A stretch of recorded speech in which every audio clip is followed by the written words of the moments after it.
Last Tuesday, Liminality released as the newest Grandmaster Nightfall on Destiny 2. This strike was intended to be the hardest strike ever made and is supposed to be challenging for even the most resolute of Destiny veterans. So I decided to challenge myself and complete a Grandmaster Passage of Mercy card, but only using the Fireteam Finder system. Basically, it works just like in Trials of Osiris. 7 wins in a row without losing a single GM will get me to the Lighthouse, which in this case is basically just the pride of completing 7 GMs with randoms, but the only exception being that one loss is forgiven. However, if I fail a second time, I'll have wasted my time and am forced to restart the entire process again until I succeed. Also, I chose to only use the auto join and no mic needed tags on the posts in order to add a more realistic LFG experience. So, without further ado, here's my attempt at the Liminality LFG Grandmaster Passage of Mercy Challenge. So starting off run number 1, I booted up Fireteam Finder, found an open team, and decided my loadout for the challenge. After not much thinking, I decided to run with the classic Prismatic Warlock Getaway Artist build, with Outbreak for barrier champs. I didn't really think about a special or heavy weapon, as my Bleak Watcher turrets and Radiance can stun the unstops, so I just threw a Fusion and Rocket on for burst damage. After a little wait, we loaded into the GM and the challenge officially started. The good thing to note is that I'm totally blind going into this, but that didn't really change my strategy going in. Starting out, things seemed to be going really well since one of my teammates was running the same build as me and the other one was on an Invis Hunter. We tore through the strike, and I did get scared by these 2 Acolytes and had to panic pop my super, but all went well until the first big room where you have to fight the Light Bearer Knight. One of us went down to ads and the Knight sniped me from across the room with a shield, leaving our Invis Hunter to clutch up the situation. But after a very close call with the Knight's shield throw, he realized where my res was, got me up, and were able to clear the room easily. He did get jumped by this Barrier Knight though, which was kind of funny, so with confidence high, we moved on to the next major room, the Lava Room as I like to call it, and this is where the run fell apart as I learned there was a few changes in this section. So after dying because I didn't realize I needed to shoot these eyes in order to get out of the room, and then dying to some collision BS, my hopes for this run diminished as I watched our red tokens go from 8 to 5 to 3 and then to 0. And with a valiant effort from our hunter who suffered the same collision curse that I did, the first run went down as that loss. Luckily though, because we didn't have any wins on our trials passage, I was able to recollect and reset for run number 2 with the same team. Run number 2 went much better than the first, with our team knowing exactly what to do from run number 1. We were able to blitz through the strike, complete the section that wiped us last time, bullied Rolk's younger cousin with stasis, and then moved on to the boss room in a little less than record time. I'm just gonna say, this boss fight is probably one of my favorite fights that we have in the game, as the entire time you're just mowing down ads, throwing transcendent grenades left and right, and just seeing your build flourish in the chaos. And finally, when you get to the boss's last phase, it adds the challenge of not dying to a single hit from a tormentor that's just chasing after you the entire time. Now I did die in this little room because I didn't see the eye right by the door in front of me, but sadly after getting the boss to the final quarter of its health bar, both of my teammates went down and I got cross-mapped by the boss's cleave, ending run number 2. Now some could say that the challenge ends here if you consider the first loss my mercy and the second loss as the flaw on my card, but because I haven't even completed a single GM yet, I just kind of viewed it as I reset my card after both of those losses.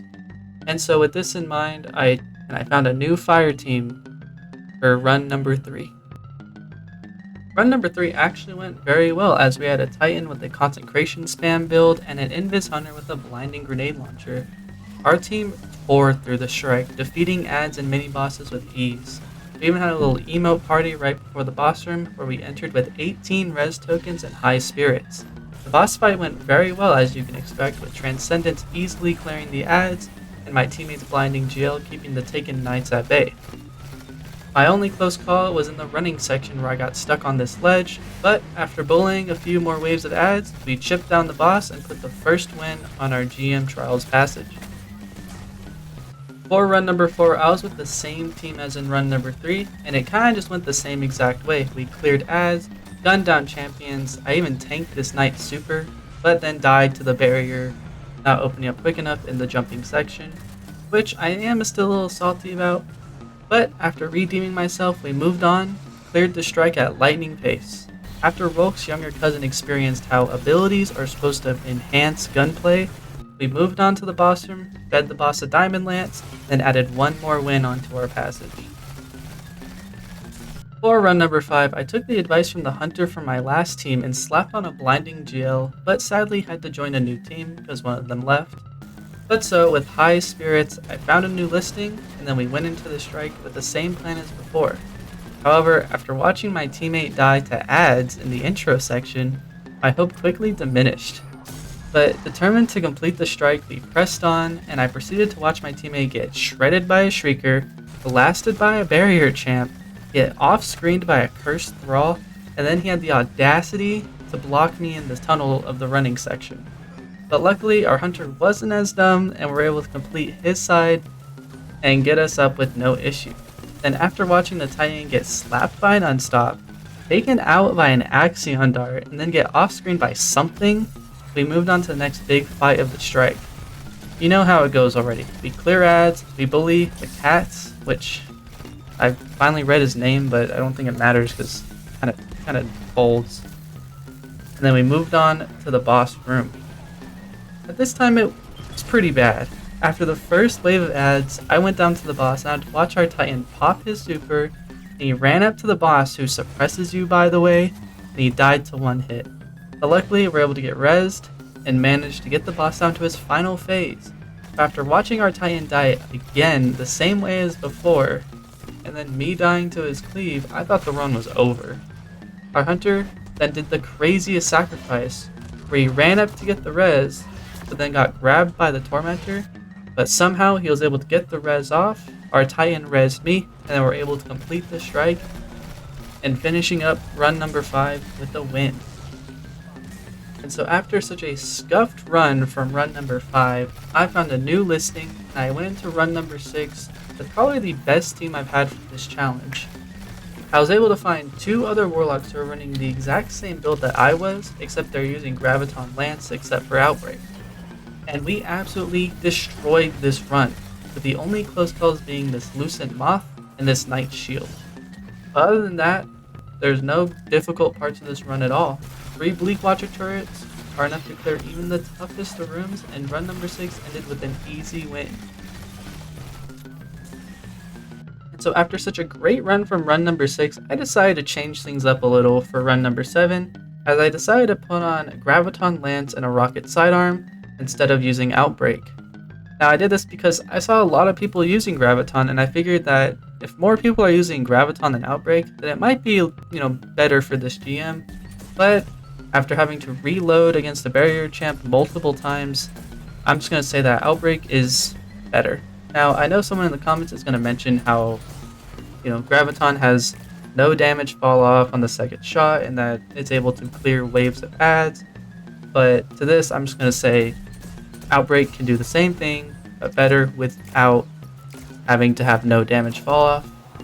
Because the ability of Outbreak to just gun down a barrier champ without having to reload is so valuable in a Grandmaster environment, and then using Bleak Watchers and abilities, you're able to clear out ads much better than Graviton would. Now, the Rocket Sidearm was a nice change of pace though, being able to just do high damage to bosses and champions just by itself. I even had a little quick scope shot on the Lightbearer Knight, which was kind of funny to me at the time. But even with all the tools at our disposal, our team wiped to our hunter not knowing how to shoot the eyes in the jumping puzzle room, even though our other teammate was showing him how to do it the entire time. I did die to the running section again, but unfortunately, run number 7 did end up a loss. But luckily for me, this was just my mercy, so I went into run number 8 with high hopes. Now, run number 8 looked really promising from the start, as our hunter had Outbreak just like me, and our Titan had the Prismatic Consecration spam build going for him. Now, in my eyes, nothing could go wrong, right? Well, our Titan rushed ahead in the first section, died in the worst spot, and then left the Fireteam because we couldn't go and get his res.